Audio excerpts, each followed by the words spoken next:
Assalamualaikum, perkenalkan nama saya Renata Fania Yunasita dengan 3 digit terakhir 104 tentang tugas manajemen sumber daya manusia. Terdapat 2 studi kasus. Yang pertama yaitu tentang tes integritas dan kepribadian, apakah adil.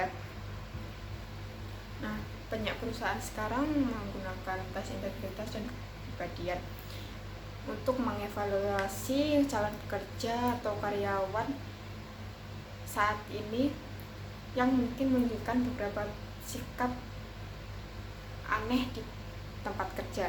Nah, terdapat kasus dalam studi kasus ini. Yang pertama yaitu tentang gugatan class action Undang-Undang Penyandang Disabilitas Amerika yang tidak dipatuhi ketika Rent A Center, sebuah organisasi penyewaan furnitur yang mempekerjakan karyawan yang sedang mencari kemajuan. Para anggota panel juri menyimpulkan bahwa penggunaan instrumen tersebut kemungkinan menghalangi individu yang mengalami gangguan mental untuk mendapatkan promosi di perusahaan. Nah, pada kasus kedua itu tak lama setelah keputusan kasus di atas, seorang perempuan Jenny Cruz menggugat kepolisian negara bagian Louisiana mengklaim bahwa Jenny Cruz itu didiskriminasi berdasarkan jenis kelamin karena nilainya dalam beberapa tes pekerjaan itu tidak cukup tinggi untuk menjamin promosinya di perusahaan. Nah, faktanya dalam gugatan itu ia mengklaim bahwa tes yang digunakan itu tidak adil bagi perempuan karena nilai laki-laki itu cenderung lebih positif dibandingkan perempuan. Dan menurut beberapa ahli bahwa tes ini harus dalam perusahaan ini harus menghubungkan konten tes dengan konten pekerjaan tertentu. Nah,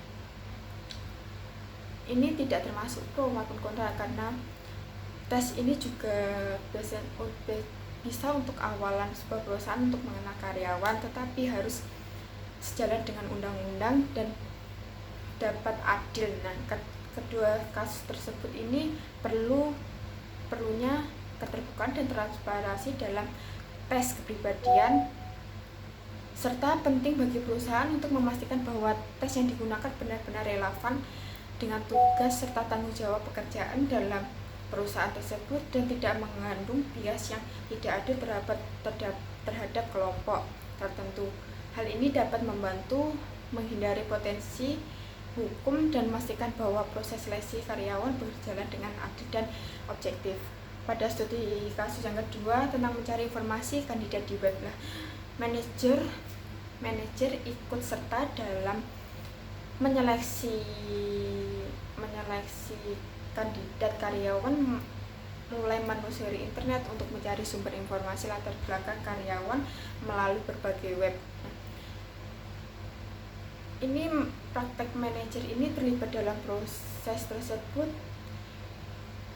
untuk mencari informasi tambahan tentang kandidat yang tidak terungkap dalam formulir lamaran atau resume tradisional yang dilampirkan ke perusahaan. Manajer menggunakan beberapa platform seperti Google.com serta situs jaringan online lainnya untuk mendapatkan wawasan yang lebih mendalam tentang karakteristik individu calon pekerja tersebut. Dalam web dan sebagai karyawan, biasanya dalam media sosialnya tersebut terdapat konten disampaikan yaitu kurang informasi yang disampaikan itu bersifat demokratif dan informasi pribadi lainnya itu tidak selalu diungkapkan dengan formulir lamaran kan, sehingga manajer harus cari di internet atau platform manapun untuk lebih detail untuk calon karyawan tersebut. Mencari latar belakang atau profil calon pelamar secara online, apakah sudah mencerminkan kepribadian calon pelamar? Menurut saya itu kurang relevan.